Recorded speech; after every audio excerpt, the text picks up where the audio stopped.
আমার বয়স মাত্র ১৯। পরিবারের চোখে আমি এখনও শিশু। অথচ জীবনের সবচেয়ে বড় সিদ্ধান্তটা তারা নিয়ে ফেলেছে আমার হয়ে।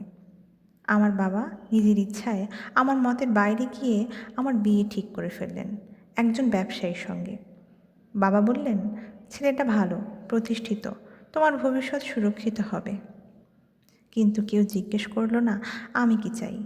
আমার ভবিষ্যৎ যদি আমারই হয়, তবে সেই ভবিষ্যতের সিদ্ধান্ত কিন্তু কেন আমি নিতে পারবো না? রাতে চুপচাপ ছাদের কোণে বসে থাকি। বাতাসে যেন গলার স্বর আটকে যায়। মনে হয় এই পৃথিবীটা কেমন যেন ছোট হয়ে এসেছে, যেন নিঃশব্দ কারাগার।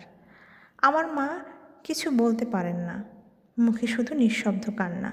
আমি জানি তারও নিজের কণ্ঠ নেই এই ঘরে, কিন্তু ভেতরে ভেতরে আমি অসহায় সঞ্চয় করছি। আমি জানি আমার জীবন আমারই, আমি কাউকে অপমান করতে চাই না, কিন্তু নিজেকে হারাতেও পারবো না।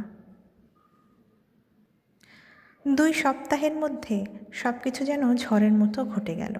বিয়ের তারিখ, আয়োজন, অতিথি সব কিছু ঠিক হয়ে গেল আমার না চাওয়াতেই। আমি শুধু নির্বাক দর্শক হয়ে সব দেখছিলাম। বিয়ের দিন আমি আয়নায় নিজেকে দেখছিলাম, লাল শাড়ি, সোনার গয়না, মুখে সাজ, কিন্তু চোখে ভয়। ভয় ছিল সেই মানুষটাকে নিয়ে, যার সাথে আমি সারা জীবন কাটাতে যাচ্ছি, অথচ তাকে আমি চিনি না।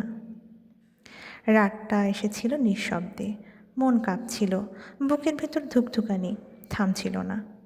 আমি ভেবেছিলাম সামনে হয়তো একজন কঠিন অহংকারী মানুষ আসবে, যেমনটা গল্পে শুনি, আশেপাশে দেখি।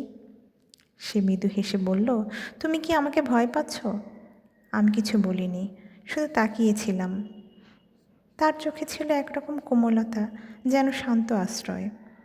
রাতে সে আমার হাত ধরল না, শুধু বলল, তুমি ক্লান্ত, বিশ্রাম নাও, আমি পাশে আছি, কিন্তু ততক্ষণ পর্যন্ত দূরেই থাকবো যতক্ষণ তুমি না চাও। সেই এক মুহূর্তেই আমার বুকের ভেতরটা হালকা হয়ে গেল। যেন মানুষটাকে ভয় পাচ্ছিলাম, সেই যেন আমার ভয়ের দেয়াল ভেঙে দিল নরম কথায়। দিন কেটে গেল কয়েকটা, আর আমি ধীরে ধীরে বুঝতে পারলাম আমার স্বামী সত্যিই একজন ভালো মানুষ। সে কখনো আমার ওপর কোনো নিজের ইচ্ছা চাপিয়ে দেয় না। সে আমার কথা মন দিয়ে শোনে, আমার হাসি দেখতে চায়। আমি যেন এক নতুন পৃথিবীতে প্রবেশ করেছি। সেখানে সম্মান, যত্ন আর মায়া মিশে আছে। হয়তো বাবা ভুল করেননি, হয়তো মানুষ